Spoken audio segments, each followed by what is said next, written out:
우리 하나님께서 주시는 말씀을 같이 보도록 하겠습니다. 창세기 11장 1절부터 9절까지 말씀을 저와 여러분이 교독하도록 하겠습니다. 11장 1절을 다시 보면은요, 온 땅의 말이 하나요, 언어가 하나였다라고 시작하고 있습니다. 사실 아담으로부터 시작된 한 후손이었기 때문에 모든 사람들이 같은 언어를 사용했다라는 것은 이상할 것이 아닙니다. 한 민족인 것이죠. 한 가족이었습니다. 그러나 여러분 생각해 보세요. 같은 언어를 사용하게 된다는 것은 굉장한 힘을 가지게 합니다. 서로가 가진 지식과 그런 기술들을 언어를 통해서 자유롭게 나눌 수 있잖아요. 생각을 나눌 수 있습니다. 그래서 혼자서는 할 수 없던 일들도 함께 할 수 있게 되는 힘이 언어를 통해서 가능하게 됩니다. 저희들도 이 땅을 살아가면서 소원이 있잖아요. 영어만 내가 잘할 수 있었으면 이렇게도 하고 저렇게도 했을 텐데 하는 우리의 그 염원이 있는 것처럼요, 자녀들에게도 야, 아빠 엄마가 너처럼 영어만 했으면 벌써 이렇게 됐어. 우리는 이런 말도 쉽게 하곤 합니다. 그 정도로 언어가 주는 유익과 또 능력이 있다는 것을 체험적으로 알고 있습니다. 근데 지금 11장에 있는 사람들은 그 능력을 자신들이 원하는 일을 위해서 사용하고자 했습니다. 어떤 일을 했는가 2절부터 나와 있는데요. 그들이 동방으로부터 옮겨 다니고 있다가 시날이라고 하는 곳에 한 큰 평지를 만났습니다. 그리고 거기에 정착을 하기 결정하면서 벽돌을 만들고 견고히 굽자. 벽돌을 돌을 대신하고 역청을 진흙을 대신해서 우리가 성을 쌓자. 꼭대기까지, 하늘에까지 닿을 수 있는 그런 망대를 쌓자라고 결정합니다. 그것의 목적은 우리가 온 지면에 흩어짐을 면하기 위해서라고 이제 밝히고 있습니다. 그래서 서로 이런 생각들을 공유하면서 자신들이 할 수 있는 최선의 노력으로 하나의 성을 쌓기 시작하죠. 하나님께서 아담을 처음 만드셨을 때 사람을 만드신 사건이잖아요. 그러니까 아담에게 주신 명령은 아담 한 사람에게만 적용되는 것이 아니라 모든 인간들에게 동일한 것입니다. 사람을 만드신 목적, 그것은 하나님을 믿는 믿음의 사람들로 하여금 땅에서 번성하고 충만케 하기 위해서였습니다. 그것이 아담에서부터 시작돼서 그 후손에 이르기까지 하나님이 계획하신 것이었습니다. 하나님은 오히려 하나님의 하나님 되심을 나타낼 사람들이 온 땅 가운데 흩어져서 그분이 만드신 것들을 누리고 다스리기를 원하셨습니다. 그것이 목적이었습니다. 그런데 오늘 11장에 나타나는 문제점은 사람들이 흩어지는 것이 아니고 더 모이기 시작했다는 것이죠. 한 장소를 정해놓고 누구도 침범하지 못할 높고 견고한 성을 쌓으면서 흩어지지 않기를 원하고 있습니다. 그리고 그 성이 하늘에까지 닿고 자신들의 이름을 내고 싶어 했던 것. 여러분, 이 자체만 보아도 하나님의 명령에 반대되는 행동들을 하고 있다는 것을 우리가 쉽게 발견할 수 있습니다. 궁극적으로는 그들이 힘을 모아서 하늘에까지 닿고 어떠한 것에도 방해받지 않고 자신들의 이름을 내려고 하는 것은 하나님처럼 되기를 원했다는 마음을 우리가 발견할 수 있는 것이죠. 혼자서는 그것을 할 수 없었는데 같은 언어를 통해서 함께 힘을 모아서 하나님처럼 되려고 하는 일, 하늘에까지 닿아서 높아지려고 하는 일들을 인간들은 생각했던 것입니다. 근데 그들이 쌓았던 바벨탑의 중요한 특징이 오늘 본문 안에 있는데 한번 다시 보도록 하겠습니다. 3절에 보니까 벽돌을 만들자고 했습니다. 벽돌을 만들어서 돌을 대신하고 역청으로 진흙을 대신해서 성을 쌓자. 이런 계획을 세웠는데요. 옛날 고대 사람들은 어떤 건축물을 만들 때 다듬어지지 않은 돌들을 무더기로 쌓으면서 그렇게 건물을 만들었을 것입니다. 그런데 다듬어지지 않은 돌들은 아무리 잘 붙여서 쌓는다고 해도 돌과 돌 사이에 틈이 생기기 마련입니다. 그러나 벽돌을 쌓는다고 한번 생각해 보세요. 벽돌은 정확한 각을 가지고 구워서 인위적으로 만든 거잖아요. 그래서 벽돌과 벽돌을 붙이게 되면은 틈새가 없습니다. 차곡차곡 그렇게 성을 쌓아갈 수 있는 것입니다. 두 번째는 역청을 사용해서 진흙을 대신하자고 했는데, 진흙이라고 하는 것은 돌을 쌓고 돌과 돌을 붙일 수 있도록 접착체 역할을 하는 것입니다. 그리고 그 나와 있는 틈들을 막아줄 그런 역할을 하도록 고대 사람들은 진흙을 사용했겠죠.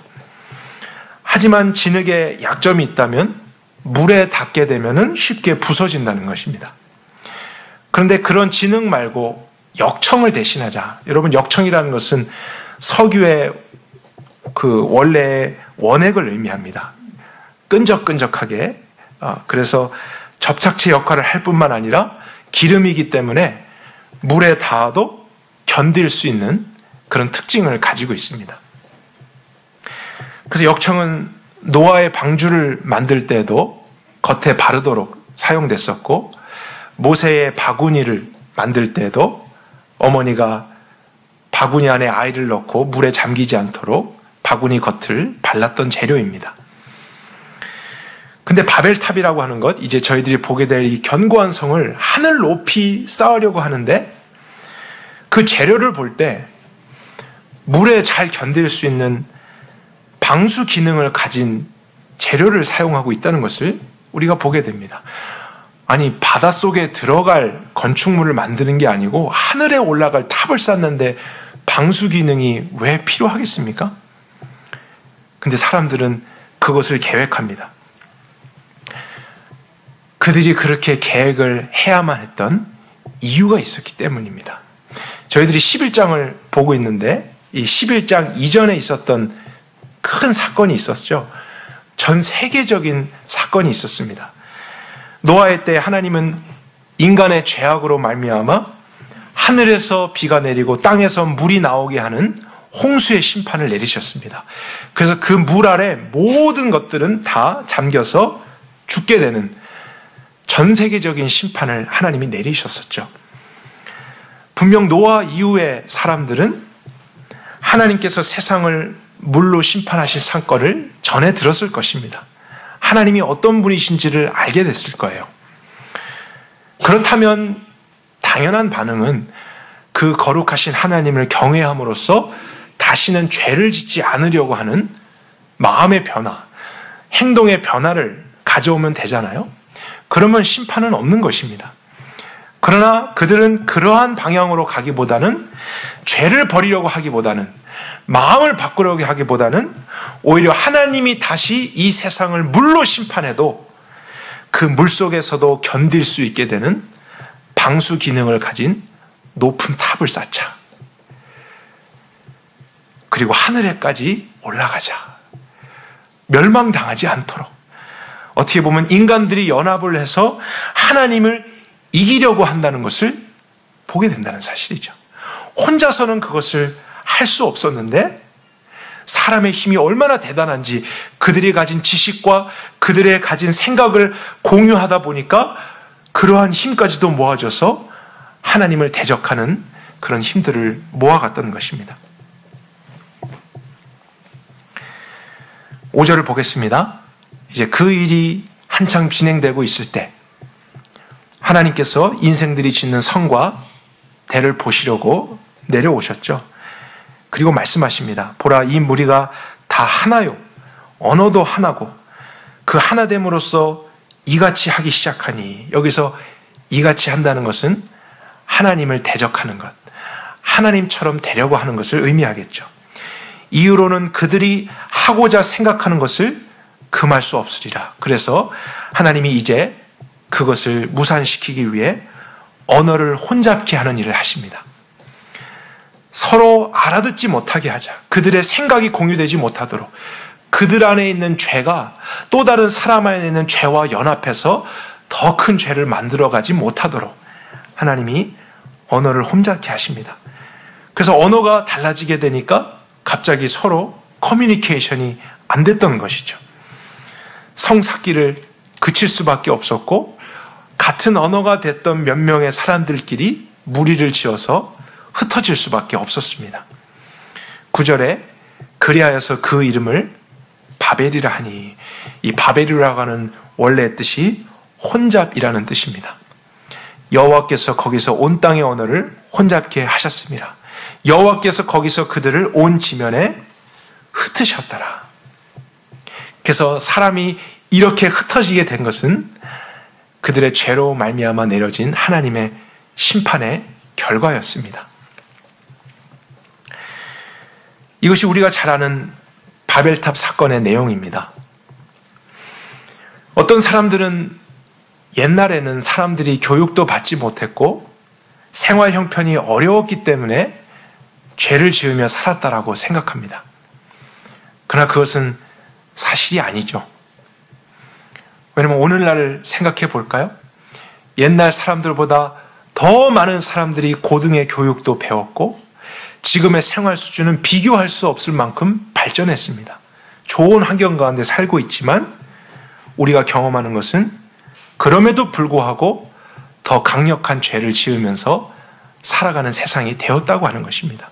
절대로 죄라고 하는 것은 상황과 환경 때문에 일어나는 것은 아닙니다.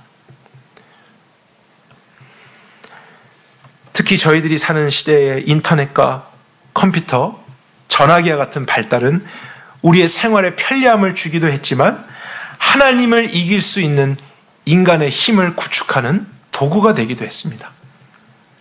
언어가 달라서 함께 할 수 없었는데 그러한 테크놀로지들이 발달하면서 컴퓨터가 발달하면서 언어가 달라도 생각이 공유될 수 있고 하나로 모일 수 있게 되는 구축이 된 것입니다.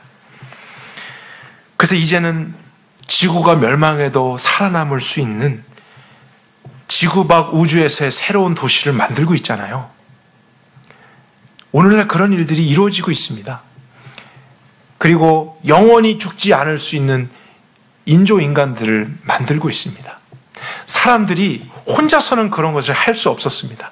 그런데 함께 그 생각을 모으고 그들 자신 안에 있었던 가치관과 죄로 말미암아 오염됐던 그들의 많은 것들을 나누게 되다 보니까 이러한 일들까지도 하게 된 세상을 우리는 보고 있습니다. 하나님을 대적하고 성경의 가치관을 버리는 일들이 연합해서 이루어지고 있는 세상을 우리는 보고 있습니다. 그렇다면 오늘날 저희들이 보고 있는 이 세상도 영적인 바벨탑이 쌓아지는 것 아니겠어요? 우리의 이름을 내기 위해서, 하나님처럼 되기 위해서 그런 능력을 같이 모아서 스스로를 높이고 있는 모습들을 우린 보고 있습니다. 많은 사람들이 코로나 바이러스가 어떻게 이렇게 순식간에 전 세계로 퍼져갈 수 있었을까 이렇게 의아해하고 있는데요. 그러나 이 사건은 우리가 사는 세상이 얼마나 하나로 연결되어 있는지를 보여주는 것입니다. 이전과 같으면 이렇게까지 빨리 퍼질 수가 없는 것입니다. 하지만 저희들이 사는 오늘의 세상은 하루 생활권이잖아요. 오늘 여기서 예배드리고요. 비행기를 타면 지구 반대편에 도착해서 저녁에 또 가족들과 만날 수도 있는 전 지구가 하루 생활권 안에 들어온 세계에 살고 있습니다. 그리고 무역을 통한 경제 교류라든지 정치적인 교류라든지 문화적인 교류들이 활발하게 이루어지고 있어서 우리가 상상하는 것 이상으로 5대양 6대주는 이미 하나가 되었습니다. 미국에 있는 어떤 항공사의 핵심 가치가 원월드입니다. 그런데 정말 그 핵심 가치가 우리 안에서 이루어진 것을 보고 있습니다. 우리가 사는 세상은 정말로 원월드입니다. 그런데 문제는 그렇게 세상이 하나 되어서 함께 하나님을 인정하고 하나님을 높이는 것이 아니라 오히려 하나님이 없는 문화를 같이 구축해 가고 있고 성경의 가치관들을 어떻게 하면 대적하며 몰아낼 수 있을까 힘을 모아서 이 일들을 하고 있다는 사실입니다. 정치적으로나 법적으로나 사회적으로나 문화적으로나 종교적으로나 교육적으로나 예술적으로나 여러분 보십시오. 그렇지 않는 곳이 하나도 없습니다. 그렇게 하지 않는 나라가 하나도 없습니다. 또 다른 나라에서 했던 그 모든 유행들이 그 다른 나라로 넘어가서 함께 그것을 그대로 담습해 가고 있는 모습들을 우린 보고 있습니다. 서로에게 영향을 주고 그 생각들이 공유되고 있는 영적인 바벨탑이 쌓아지는 시대에 우리는 살아가고 있습니다. 그러나 오늘 창세기 11장의 교훈을 본다면 하나님은 하나님처럼 높아지고 강해지려고 하는 자들을 심판하십니다. 반드시 심판하십니다. 왜냐하면 하나님의 공의가 있기 때문입니다. 거룩하신 하나님을 대적하려는 세상을 하나님은 심판하시는 분이십니다. 이것이 하나님의 의로움입니다. 그리고 오늘날 저희들은 우리에게 쌓여지는 이 바벨탑도 흩으시는 하나님의 심판을 보고 있습니다. 전염병으로 인해서 세상은 지금 역사상 유례가 없는 분리됨을 경험하고 있습니다. 여러분 그렇게 한번 생각해 보셨어요? 바벨탑 사건 이후로 온 세상이 이렇게 분리된 적이 한 번도 없었습니다. 늘 하나가 되려고 했지 어떻게든지 흩어지고 서로가 서로에게서 멀어지려고 했던 적이 한 번도 없었습니다. 근데 지금 스스로가 그렇게 한 것이 아니라 어떠한 문제가 생겼기 때문에 어쩔 수 없이 흩어지게 되는 현상이죠. 하나님은 분명히 온 세상을 아름답고 좋게 창조하셨습니다. 지금 저희들이 경험하는 이 바이러스의 원인이 정확하게 무엇인지는 알지 못하지만 분명히 우리 인간의 죄가 하나님이 창조하신 질서를 깨트렸기 때문에 경험하게 되는 문제라는 것은 우리 모든 사람들이 인정할 수밖에 없는 사실입니다.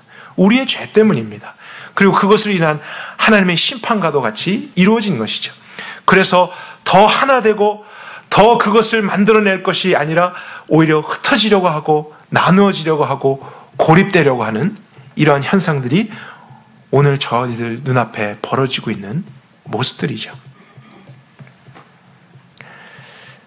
하지만 여러분 생각하십시오. 저희들이 지금 경험하고 있는 이것은 하나님의 심판과 같은 것이긴 하지만 마지막 심판은 아닙니다. 어떻게 우리가 그것을 확신할 수 있을까요? 이것이 마지막 심판이었다면 예수님이 오셨을 것입니다. 그리고 오늘 저희들이 이렇게 예배를 드리는 것이 불가능했을 거예요. 이미 모든 것이 중단됐고 더 이상의 기회는 없이 이전의 모습들로 하나님 앞에 서게 됐을 것입니다.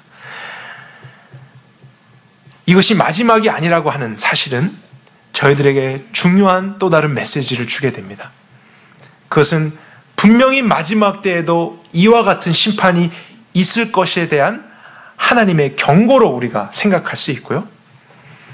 마지막 때에 대한 사인으로, 징조로 우리가 생각할 수 있다는 것입니다. 지금까지는 상상도 할 수 없었던 일들이 마지막에는 일어나고 예수님이 오실 때 우리 모두는 놀라게 되는 일이 있을 것입니다. 성경에 분명히 그것이 예언이 되어 있으니까요. 그 말씀의 성취가 나타날 것입니다. 오늘 저희들이 또 주변에는 많은 사람들이 놀라기는 하지만 그래도 한편으로는 안심할 수 있는 것은 마지막은 아니었다는 것입니다. 그리고 마지막이 아니라는 사실, 그것이 저희들에게 주는 하나의 뜻은 하나님께서 여전히 구원의 문을 열어두셨다는 것입니다. 예수님이 다시 오셔서 끝나는 진짜 마지막이었다면 구원의 기회는 더 이상 없습니다. 회복의 기회는 없습니다. 더 이상의 내일은 없기 때문이죠. 그러나 오늘 마지막과 같은 것을 느낄 수 있는 하나의 경고와 같은 일이 우리 안에 벌어지고 있을 때 우리가 그 가운데서도 관심을 가져야 될 것은 그것 가운데 함께 하나님이 보여주시는 구원의 은혜, 회복의 기회, 하나님이 아직까지 열어두시는 그 문이 무엇일까? 우리 모두는 그 빛을 발견할 수 있어야 됩니다. 저희들은 오늘 그 구원의 방법을 바벨탑 사건을 통해서 배울 것입니다.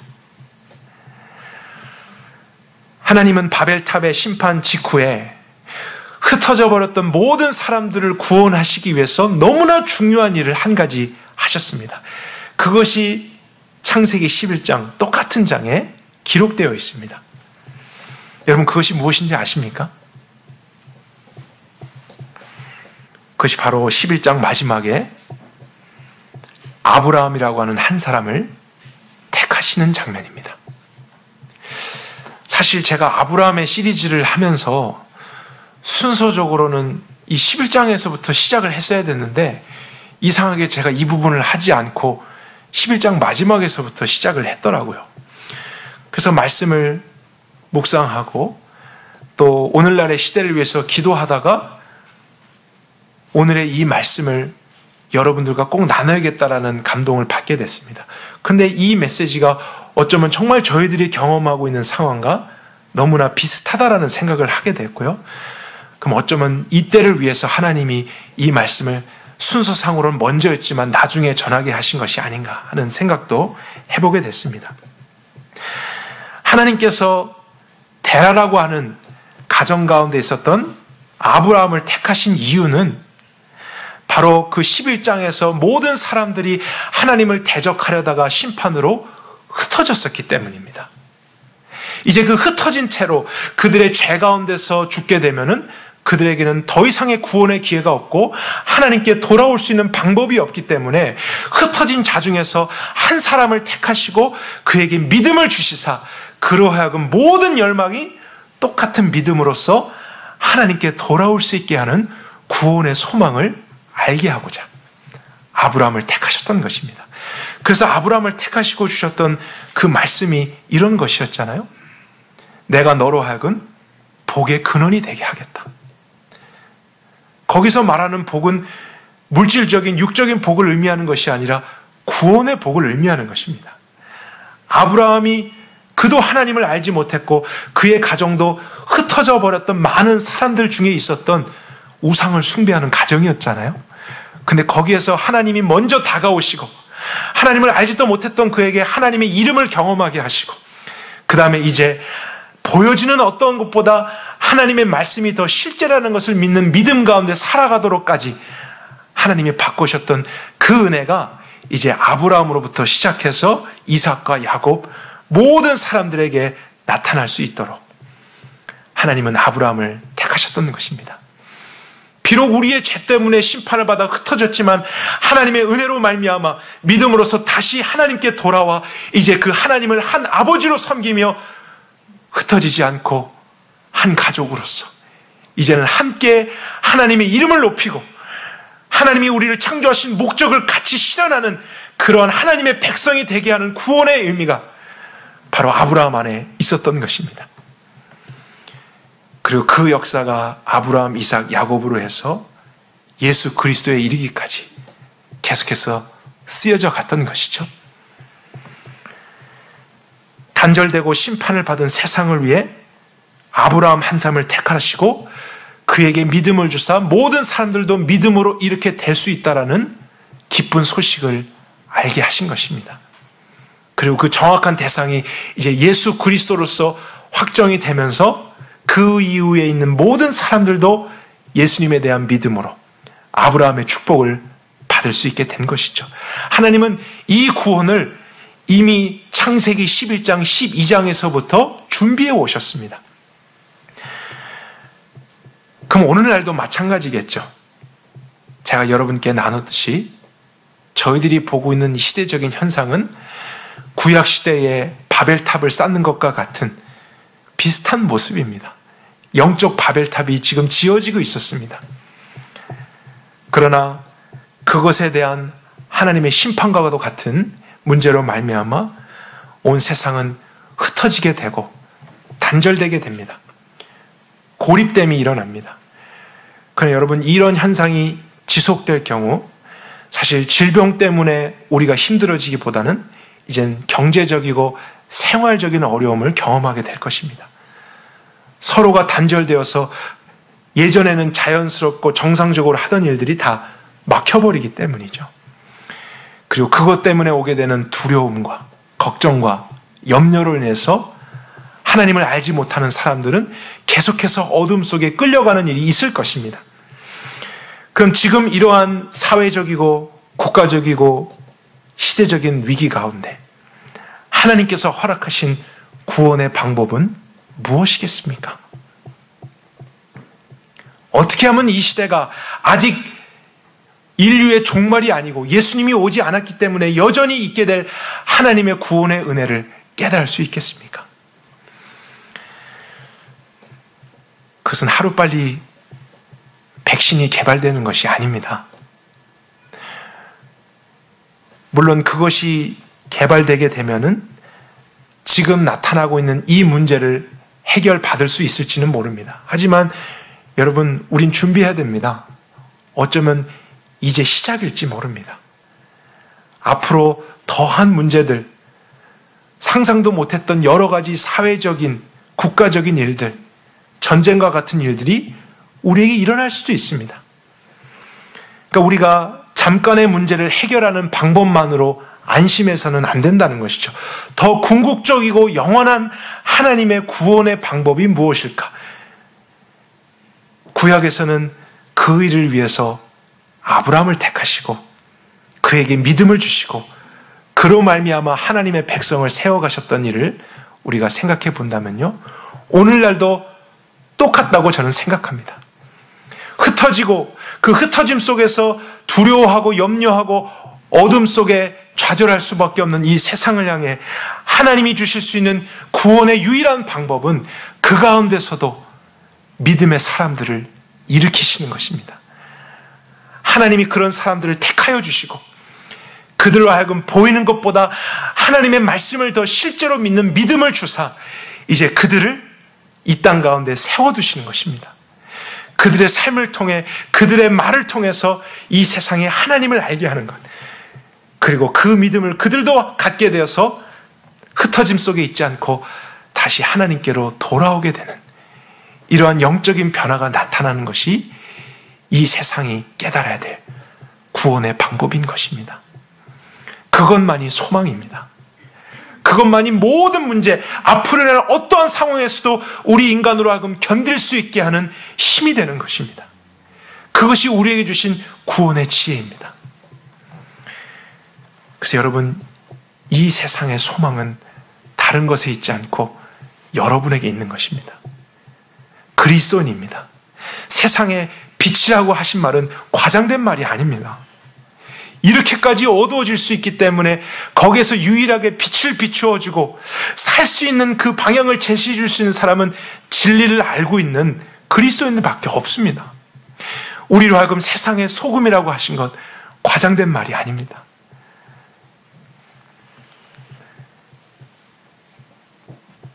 우리가 경험하는 문제가 크고 어려울수록 우리는 아브라함처럼 믿음으로만 살아야 된다는 이것을 더 추구해야 될 줄로 믿습니다. 하나님이 저와 여러분을 오늘 부르신다라는 것을 꼭 깨달으십시오. 많은 사람들을 더 흩어지려고 하지만 우리는 모여야 됩니다. 더 하나님께로, 그 많은 흐름 속에 같이 끌려가지 말고 어둠 속으로 같이 따라가지 말고 그때에 그 모든 사람들을 구원하기 위해서 다시 택하시고 믿음을 주시고 믿음으로 살게 하시는 하나님의 부름을 오늘날 여러분들이 꼭 받으실 수 있길 바랍니다. 그 믿음이 필요한 시대입니다. 어쩌면 여러분부터 다시 그 믿음을 시작해야 될지 모릅니다. 저 자신만 보아도요, 평생 교회 안에서 자랐습니다. 교회를 떠나본 적이 없습니다. 한 번도 예배를 드려보지 않은 적이 없습니다. 물론 이런 함께 드리는 예배를 의미하겠죠. 그리고 예수님을 믿는 것을 정말 평안한 가운데서 선택을 했던 사람이었습니다. 그러나 이제 이런 것들이 빼앗길 수 있는 시대를 살아갈 때에 어쩌면 우리 자신의 믿음부터 다시 시작해야 될지 모릅니다. 지금까지 내가 믿음이라고 여겨왔던 내 안에 있는 것이 불완전했을 수 있습니다. 환경 때문이었을 수 있습니다. 그러나 정말 이런 상황에서도 나에게 믿음인가? 정말 믿음만인가? 그것으로 이겨내고 있는가? 우리 자신에서부터 그러한 일들이 일어나야 되잖아요. 그래서 여러분, 이런 기회에 여러분의 믿음을 정말 찾아갈 수 있는 그런 시작이 되었으면 좋겠습니다. 다른 것 의지하지 말고 여러분을 이제 이끌어줄 것 정말로 예수 그리스도와 그 복음밖에 없다라는 사실을 생각하면서 하나님의 이름을 부르십시오. 여러분의 삶의 자리에서 그분을 알아가십시오. 그분이 계시해 주실 것입니다. 그리고 그분을 모든 것에서 경험할 수 있도록 영적으로 민감해지십시오. 당연한 것처럼, 우연인 것처럼 그냥 살아가지 마시고요. 아브라함처럼 영적으로 민감해야 됩니다. 정말 이것이 하나님이 하신 것인가? 왜 이런 일이 있었을까? 생각하면서 사십시오. 하나님의 손이 여러분 안에 있습니다. 그리고 여러분에게 믿음을 주길 원하십니다. 그리고 결국 보여지는 어떤 것보다, 들려지는 어떤 것보다 하나님의 말씀을 실제로 믿는 믿음을 여러분에게 주실 때 그것보다 우리에게 소중한 것은 없습니다. 그리고 그 믿음은 이제 여러분만을 위한 믿음이 아니라 여러분의 가정과 이 공동체와 시대를 위한 하나님의 구원의 계획이라는 것까지도 여러분이 깨달으셔야 한다는 사실이에요.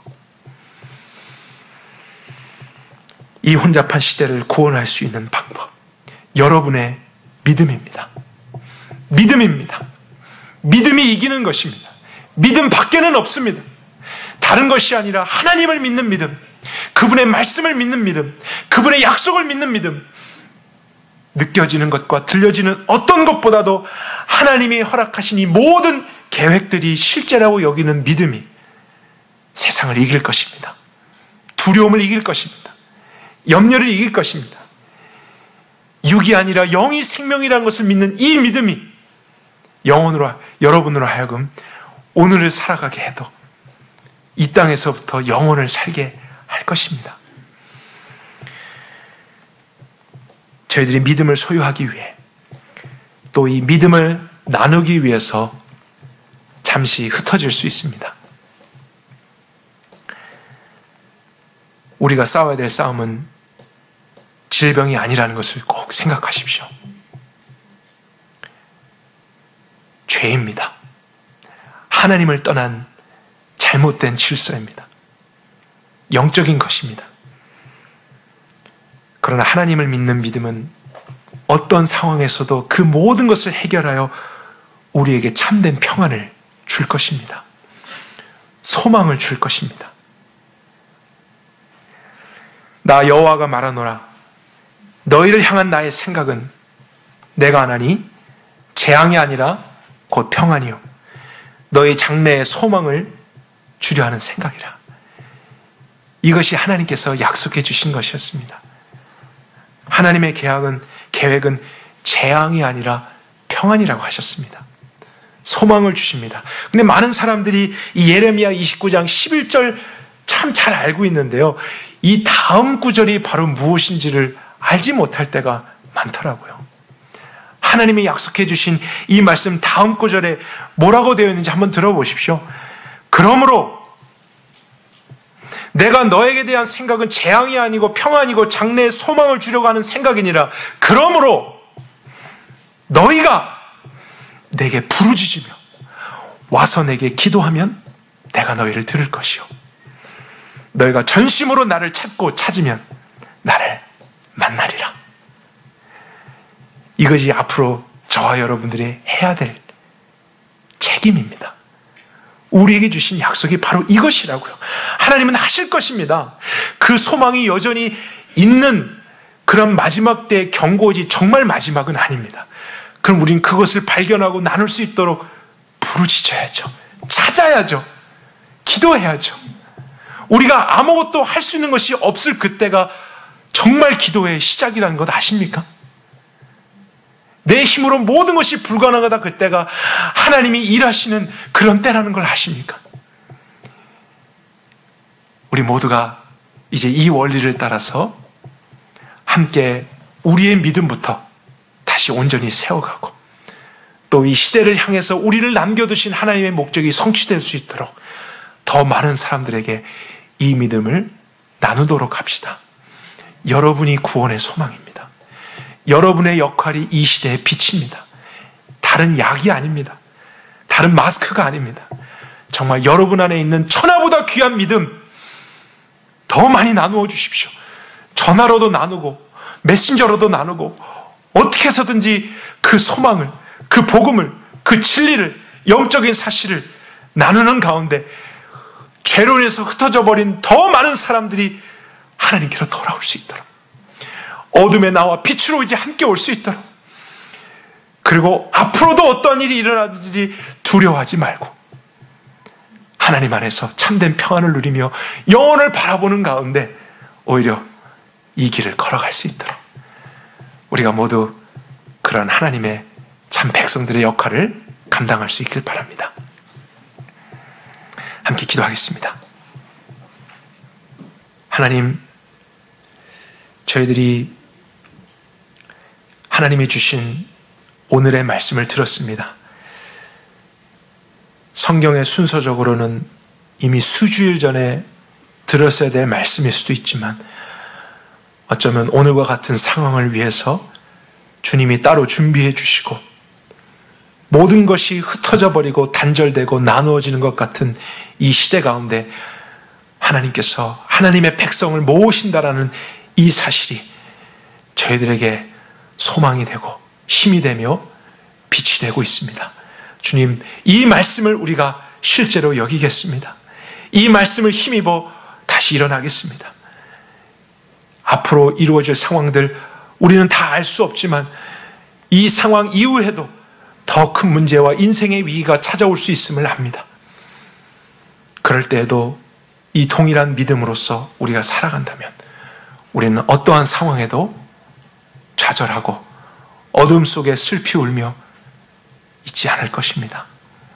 그리고 저희들이 우리에게 주신 믿음이 나 자신만을 위한 것이 아닌 이 시대의 구원을 위한 하나님의 계획이었다는 것을 알므로써 그리스도인의 정체성과 역할들, 그 책임까지도 주님 안에서 은혜로 감당하게 되는 저희들이 되게 하여 주옵소서. 많은 사람들이 어떻게든지 흩어지려고 하지만 우린 그럴수록 더 영적으로 모이기에 힘쓰게 하시고 또 그 사람들에게 믿음과 소망과 사랑을 나누어 줄 수 있는 세상의 빛이 되게 하옵소서. 세상의 소금이 되게 하여 주옵소서. 하나님께 모든 것을 의지합니다. 그렇게 인도하실 주님을 신뢰합니다. 예수 그리스도의 이름으로 간절히 기도했습니다.